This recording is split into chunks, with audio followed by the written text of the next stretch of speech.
in the last hour, we got the mugshots. You see them here. 64-year-old Gregory McMichael and his 34-year-old son, Travis McMichael, are both charged with murder and aggravated assault. These arrests come more than 2 months after Ahmaud Arbery's death. It happened as the 25-year-old was jogging in Brunswick. Tomorrow would have been Ahmaud's 26th birthday. There are many layers to this story tonight, and we are walking you through every one, so stick around.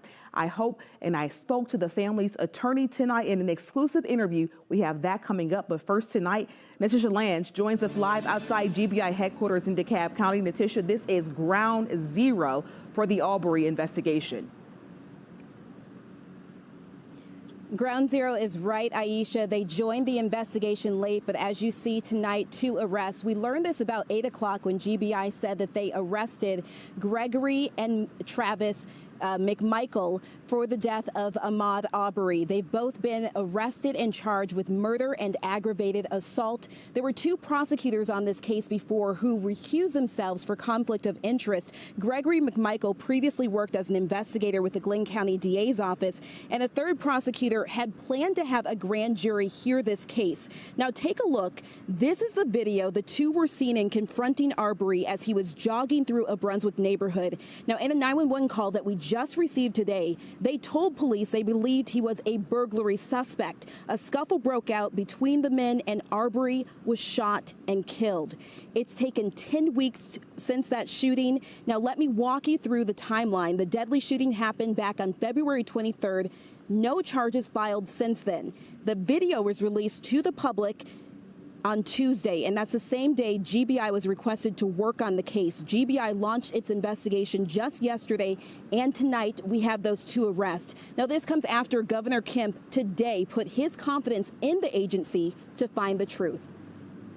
I have no doubt in my mind that it will be fair and that Director Reynolds and this seasoned team that he has of investigators will work very quickly, but they will also be very thorough, and they will go wherever the truth takes them. And the protest and rally are scheduled to be in Brunswick tomorrow to celebrate the birthday of Ahmaud Arbery, who would have had another birthday yesterday, and also to call for the resignation of the DA locally in that community there, Aisha. All right, now, Natisha, a lot of people are calling for that, but what do we know? Because now we're on number 3. Any indications about some of the key bullet points that could come out of this press conference, especially as it relates to who's leading the investigation? Well, we know that GBI took over as leading the investigation. We also know that, according to the Justice Department, that the FBI also joined the investigation. So that could indicate that there could be hate crime charges that could be filed in this as well.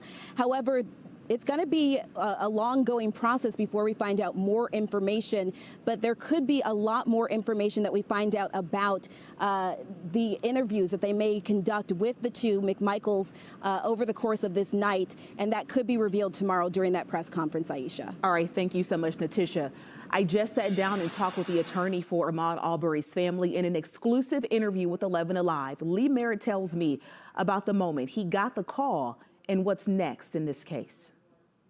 Mr. Merritt, we know that this arrest is just the first step. It is a long way from charges to conviction. So tell me, what was it like on the eve of Ahmaud's 26th birthday to get the call that the McMichaels had been arrested 10 weeks later?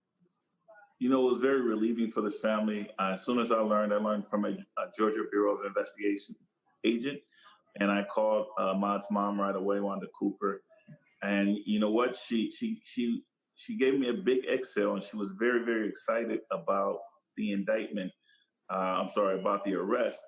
But she remained still very stoic, as she's sort of remained during this entire process.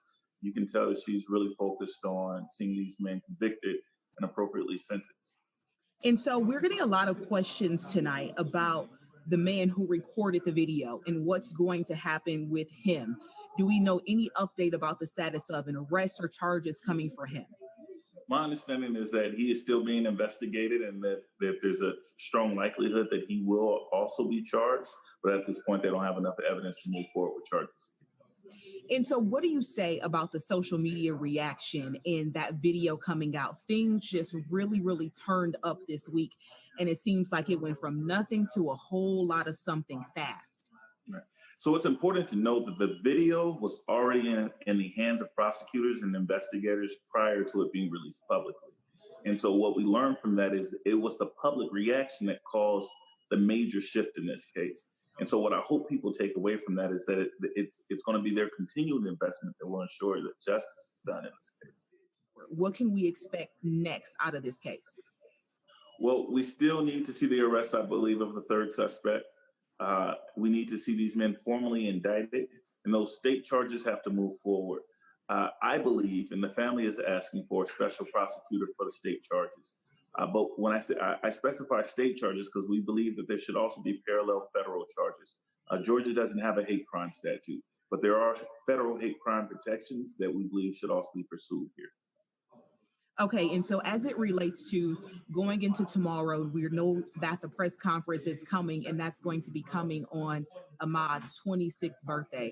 Let's talk about the significance of the timing, and I'm sure that is so hard for his mother, who she gave birth to him on Mother's Day. Yeah, it's a huge gift to Ahmaud to have these men arrested. It's a tragedy that it took over 10 weeks for these men to be arrested, but for it to come on this eve, tomorrow, Ahmaud's birthday, was always going to be hard for his family. It was going to be very, very hard for Ms. Cooper, but this softens the blow just a bit, and it takes her into the Mother's Day weekend with just a little bit of relief.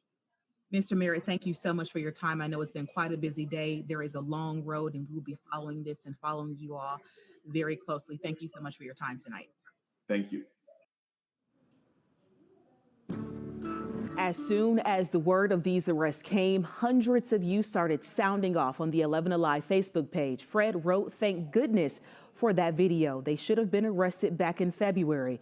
Shambra says, 3 months later, thank you, GBI, but we have to do better. And Doreen wrote, "Let the judicial process begin. Sadly, that won't bring him back. Deepest condolences to the family."